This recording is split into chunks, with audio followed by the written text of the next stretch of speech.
Je serrais mon manteau en marchant sur la rue de Wall Street, dans le centre-ville d'Asheville. L'air hivernal était vif sur ma peau. Le marché se trouvait juste devant, sa douce lueur se répandant sur le trottoir. Je l'avais choisi avec soin, assez élégant pour l'occasion, mais pas ostentatoire. Ce soir, c'était le 60e anniversaire de mon père, et j'avais planifié chaque détail pour le rendre inoubliable. L'hôtesse me conduisit à la salle à manger privée que j'avais réservée, une pièce d'angle avec 2 hauts murs de briques et un éclairage tamisé. Des fleurs fraîches étaient disposées au centre de la longue table, celles que mon père aimait, des œillets rouges foncés mélangés à des brins de pin. J'étais arrivé tôt, voulant confirmer la sélection de vins, le dessert, même le placement des chaises. Tout devait être parfait. Pendant des années, j'avais été celle qui maintenait cette famille unie, même si personne ne semblait le remarquer. Depuis mon petit appartement à Charlotte, j'avais envoyé de l'argent pour les factures médicales, les réparations de camions, les frais de scolarité, même le toit au-dessus de leur tête. Je me disais que c'était de l'amour, que donner signifiait que j'appartenais.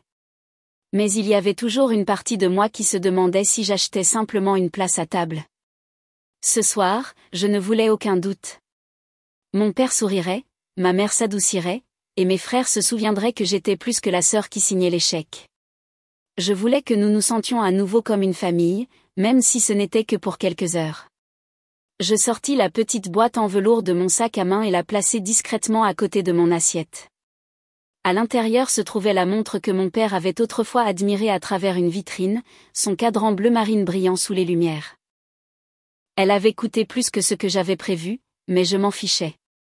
Il méritait quelque chose de beau après l'année qu'il avait endurée. Alors que j'ajustais les couverts une dernière fois, j'entendis des rires résonner de l'entrée du restaurant. Ma famille était arrivée, et avec elle, le début d'une nuit que je n'oublierai jamais. Grandir à Asheville signifiait que mon monde s'étendait de la Blue Ridge Parkway au trottoir fissuré de notre quartier. Mais à l'intérieur de notre maison, il tournait autour de mes 2 frères. Julian, 3 ans plus âgé, était le garçon en or. Grand, aux épaules larges et doué sur le terrain de football. Il portait la fierté de ma mère comme une couronne. Elle se vantait de ses touchés à quiconque voulait bien l'écouter, comme si ses victoires lui appartenaient. Puis il y avait Damon, 2 ans plus jeune, vif d'esprit et toujours pardonné. Il avait une façon de transformer les erreurs en histoires qui faisait rire tout le monde. Les professeurs fermaient les yeux sur ses devoirs à moitié faits. Et ma mère excusait chaque soirée tardive et chaque règle enfreinte d'un hochement de tête et d'un doux sourire. Et moi, j'étais simplement Céline, silencieuse, studieuse, plus à l'aise à la bibliothèque que sur le terrain ou la scène. Mes bulletins de notes affichaient des notes parfaites, mais mes réalisations semblaient toujours obtenir de faibles éloges par rapport à mes frères. Elle est intelligente, disait ma mère, mais pas une leader naturelle comme Julian. Ou elle est concentrée, mais Damon a tellement de charme. Chaque qualificatif laissait sa marque. Lorsque la récession a frappé en 2008, j'avais 15 ans. J'ai vu mes parents chuchoter sur les factures à la table de la cuisine. Les mains de mon père, rudes et agitées par des emplois de construction qui ne payaient plus assez. Le visage de ma mère se ridait d'inquiétude. C'est l'année où j'ai arrêté de rêver petit. Alors que Julian parlait de bourse d'études et que Damon se tournait vers la musique, j'ai décidé d'étudier la finance. Les chiffres au moins. Ne pouvaient pas faire de favoritisme. J'ai commencé à travailler à temps partiel dans un restaurant après l'école, économisant chaque dollar. Je croyais que si je pouvais aider à porter le poids qui pesait sur notre famille, peut-être alors serais-je enfin plus que la fille négligée. Le bruit des pas s'approchant de la table du restaurant me ramena au présent, et je me préparais alors que ma famille remplissait la pièce. À l'UNC Chapel Hill, je pensais avoir enfin commencé ma propre vie. J'avais obtenu une bourse qui couvrait les frais de scolarité et les livres. Et entre le tutorat des étudiants en première année d'économie et un stage dans une société d'investissement locale, je me maintenais à flot. Ma colocataire passait ses week-ends dans les bars de Franklin Street, mais je travaillais tard à la bibliothèque, me convainquant que la discipline était la clé de la liberté. Le premier appel est arrivé pendant ma 3e année. Le camion de mon père, celui sur lequel il comptait pour les travaux de construction, était tombé en panne. Le garage d'Asheville a cité $500, de l'argent qu'il n'avait pas. C'est bon si tu ne peux pas, a-t-il dit au téléphone. Mais j'ai envoyé l'argent le soir même, sautant les manuels que j'avais prévu d'acheter. 2 mois plus tard, maman a appelé pour une facture médicale inattendue. Cette fois, c'était $300. Nous te rembourserons, a-t-elle promis. Ils ne l'ont jamais fait. Ensuite, Damon a eu besoin de frais de scolarité pour le collège communautaire, $2000 pour le maintenir inscrit. J'ai couvert cela aussi. Me disant que la famille passait avant tout. En dernière année, près de la moitié de mon salaire de stagiaire était renvoyé à la maison.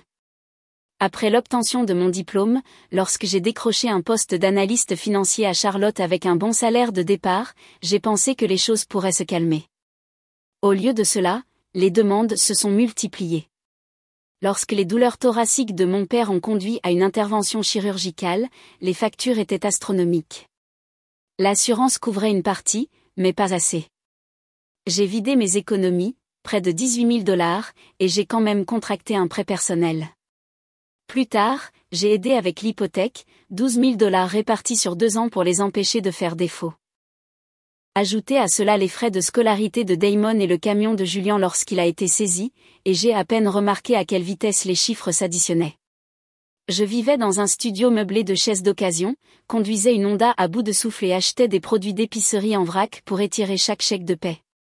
Pendant ce temps, des dîners de famille et de nouveaux appareils ménagers apparaissaient chaque fois que je visitais Asheville. Je me disais que c'était temporaire, que mes sacrifices signifiaient que j'étais nécessaire, peut-être même aimé. Mais en vérité, j'étais devenu tout autre chose, le distributeur automatique de la famille. Le bourdonnement des conversations sur le marché a diminué lorsque ma famille est entrée, leurs manteaux imprégnés de l'air froid de la rue. Je me suis levé pour les saluer, enlaçant d'abord mon père. Il avait l'air en bonne santé, la couleur revenue sur ses joues après l'opération de l'année dernière.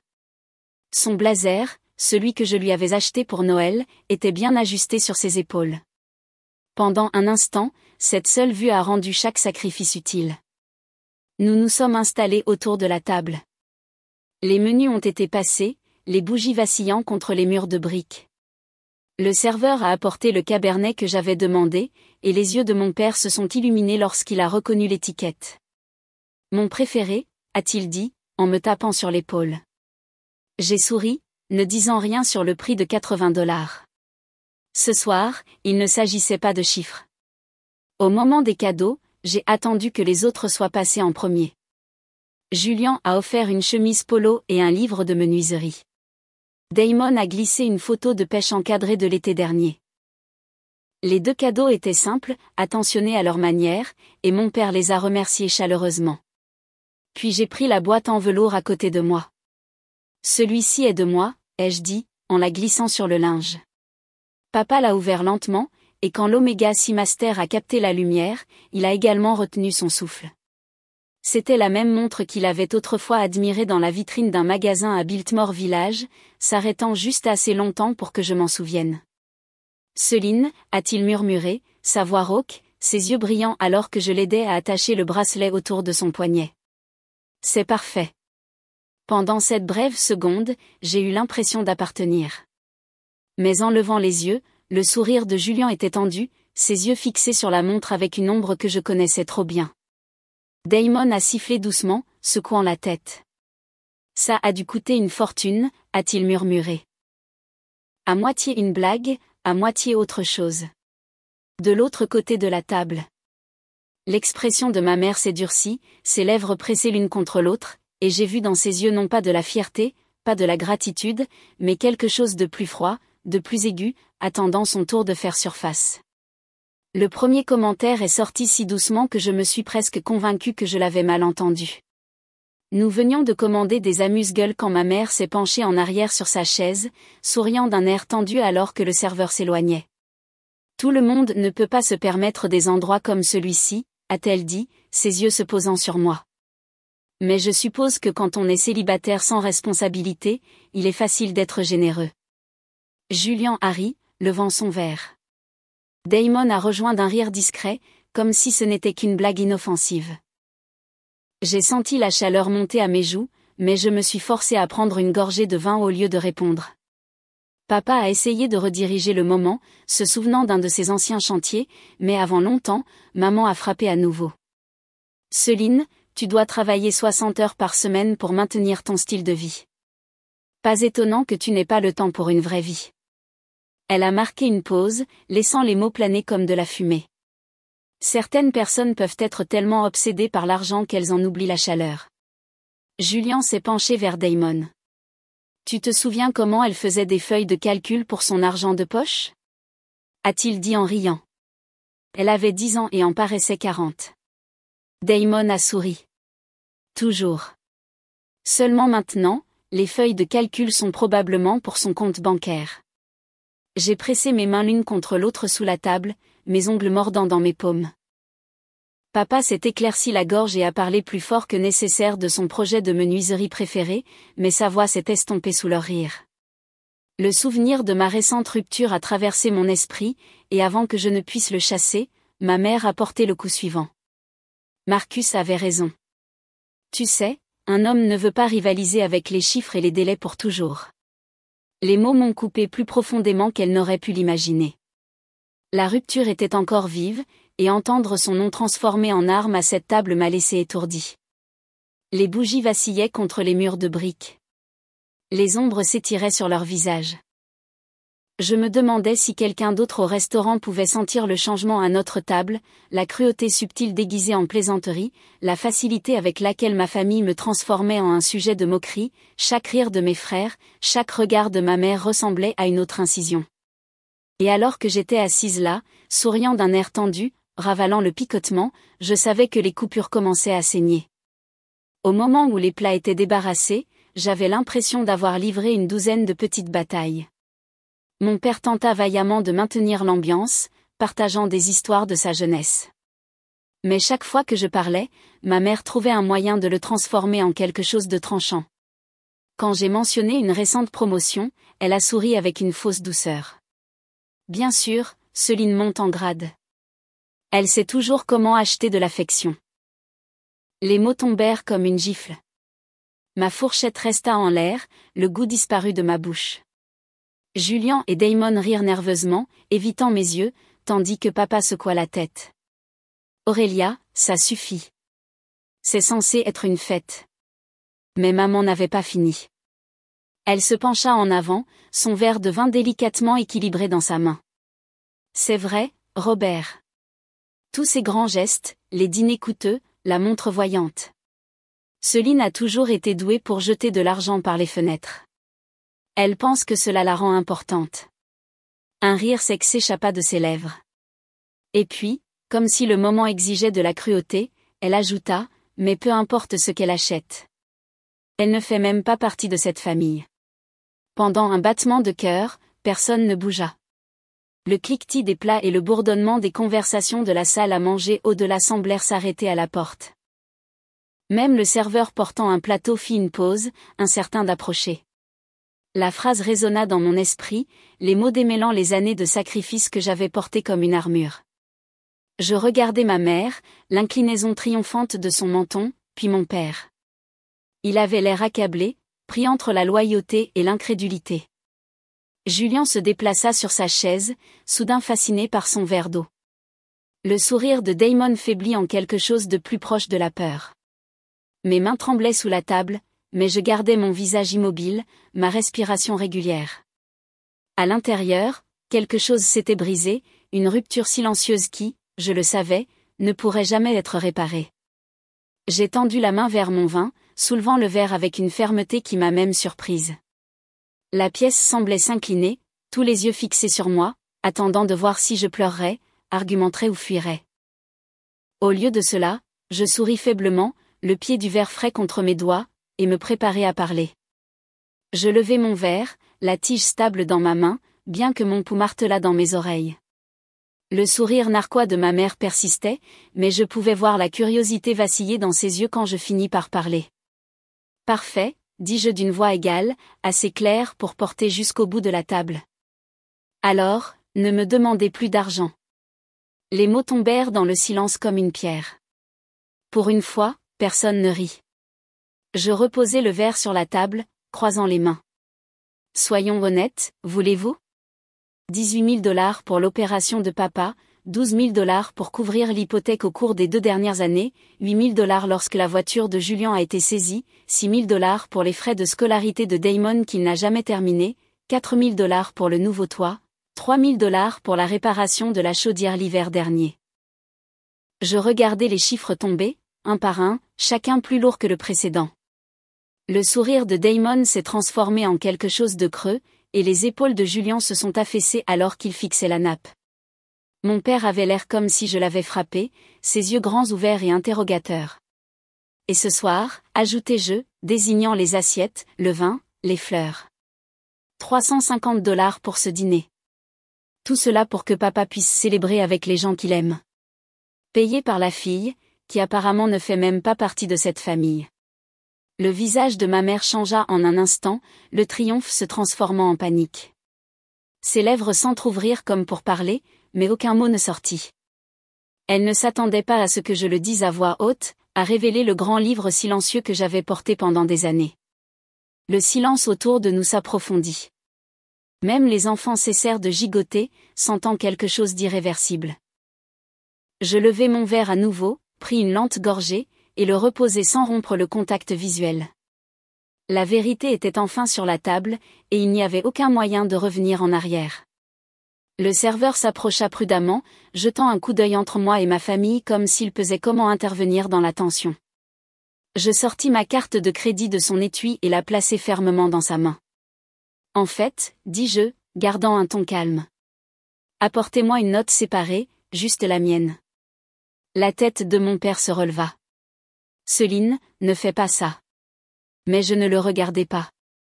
Je gardai mes yeux sur le serveur jusqu'à ce qu'il acquiesce et disparaisse vers la caisse. Le silence qui suivit fut insupportable, ponctué seulement par le tintement de la fourchette de Julian qu'il posa trop brusquement. Damon marmonna quelque chose sous son souffle, mais je ne pris pas la peine de demander quoi. Lorsque la note arriva, je la signai rapidement, laissant un pourboire généreux. Ma part, mon dîner, mon vin, rien de plus. Je me levai, jetant mon sac à main sur mon épaule et laissai mon regard balayer la table une dernière fois. Leurs visages paraissaient plus petits en quelque sorte, diminués par la vérité qu'ils avaient essayé d'enfouir. Dehors, l'air mordait ma peau, la nuit d'Asheville était nette et claire. Je marchais devant les vitrines art déco de Pack Square, la lumière fraîche des lampadaires projetant de longues ombres sur la brique. Le soulagement s'infiltra en moi à chaque pas. Pour la première fois depuis des années, je n'étais responsable de personne. Au moment où j'ai atteint Charlotte, mon téléphone vibrait sans relâche. Des messages vocaux s'accumulaient. Papa me suppliant de rappeler. Julian insistant sur le fait que nous pouvions arranger les choses. Damon à moitié en train de plaisanter mais avec de la panique dans la voix. Je n'ai écouté aucun d'eux. Puis vint le dernier message. La voix de ma mère, épaisse mais stable. Céline, je n'aurais pas dû dire ce que j'ai dit, mais tu ne peux pas simplement partir. Nous ne pouvons pas maintenir l'hypothèque sans ton aide. Les factures médicales de ton père ne sont pas terminées. Les cartes de crédit sont au maximum. Tu sais, nous avons besoin de toi. Je laissai le téléphone tomber en silence sur le comptoir, ces mots résonnant plus fort que les autres. Ce n'était pas de l'amour qu'elle cherchait. C'était de la survie. Les semaines qui suivirent furent étrangement calmes. Au début, les messages venaient quotidiennement. Papa expliquant qu'il manquait d'argent pour l'hypothèque. Julian confessant qu'il avait caché leur dépendance financière à sa femme. Damon admettant qu'il avait été expulsé et dormait sur le canapé d'un ami. Chaque appel se terminait de la même manière par une version de « Nous avons besoin de toi ». Mais je n'ai pas décroché. Je ne pouvais pas. Pour une fois, je me suis choisi. J'ai réservé un voyage en solo à Maui. Quelque chose que j'avais remis à plus tard pendant des années parce qu'il y avait toujours une autre facture, une autre crise. Le bruit des vagues contre les falaises de roches noires, le parfum du frangipanier, les couchers de soleil se répandant sur le Pacifique. Tout me semblait appartenir uniquement à moi. J'ai lu des romans sur la plage, laissé le soleil pénétrer ma peau et senti mes épaules enfin se détendre. De retour à Charlotte, j'ai repris le travail plus affûté, plus concentré. Mon patron l'a remarqué, louant mon énergie, me confiant de nouveaux projets que j'aurais été trop épuisée pour accepter auparavant. J'ai également commencé une thérapie où j'ai dit à voix haute des choses que je n'avais jamais osé, que j'avais acheté de l'amour, que ma famille avait confondu sacrifice et devoir. Pendant ce temps, sans moi, ils ont commencé à s'adapter. Papa a trouvé des missions de consultant, d'anciens contacts dans la construction l'appelant pour des conseils. Julian, pressé par sa femme, a finalement mis en place un budget et s'y est tenu. Damon a trouvé un emploi à temps plein, troquant les nuits tardives contre un salaire stable. Il ne prospérait pas, mais il survivait. Et pour une fois, je n'étais pas le filet sous eux. Assise dans mon appartement un soir, ma valise encore à moitié déballée d'Hawaï. J'ai réalisé que j'étais libre. Pour la première fois depuis des années, ma vie était vraiment la mienne. Une année s'écoula avant que je ne remette les pieds à Asheville. L'appel venait de papa. Maman avait eu une légère crise cardiaque. Ce n'était pas mortel, mais cela avait forcé une pause, une prise de conscience. Des semaines plus tard, j'ai reçu une lettre de sa main, 5 pages d'aveu brut. Elle a admis sa jalousie, son amertume, la façon dont mon indépendance l'avait fait se sentir petite. Au lieu d'être fière, a-t-elle écrit, je t'ai reproché. Je t'ai puni d'avoir réussi là où j'avais le sentiment d'avoir échoué. Je l'ai lu 3 fois avant de le croire. Le temps et la thérapie l'avaient adouci, rendant ses mots différents, moins tranchants, plus humains. Elle n'a pas demandé d'argent, seulement la chance d'essayer à nouveau. Alors, quand papa a eu 61 ans, j'ai accepté de venir. Nous nous sommes de nouveau réunis au marché, le même restaurant où tout s'était brisé. Mais cette fois, il n'y avait pas de pique, pas de sourire forcé. Quand la note est arrivée, Julian a glissé sa carte le premier. Damon a donné de l'argent liquide. Papa a ajouté ce qu'il pouvait. J'ai payé ma part. Ni plus, ni moins. Pour la première fois, je ne portais personne. Alors que les verres s'élevaient pour un toast, j'ai croisé le regard de maman de l'autre côté de la table. Son sourire était hésitant, mais réel. Et pour une fois, je n'y ai pas cherché d'attaque cachée. Papa a élevé la voix au-dessus du tintement des couverts. À la famille, a-t-il dit. J'ai levé mon verre avec les autres. Mais le mot était différent sur ma langue. Je ne faisais pas partie de cette famille à cause de ce que je fournissais. J'en faisais partie parce que j'exigeais d'être vue, d'être respectée, d'être aimée pour ce que j'étais. Au final, qu'est-ce qui fait une famille ?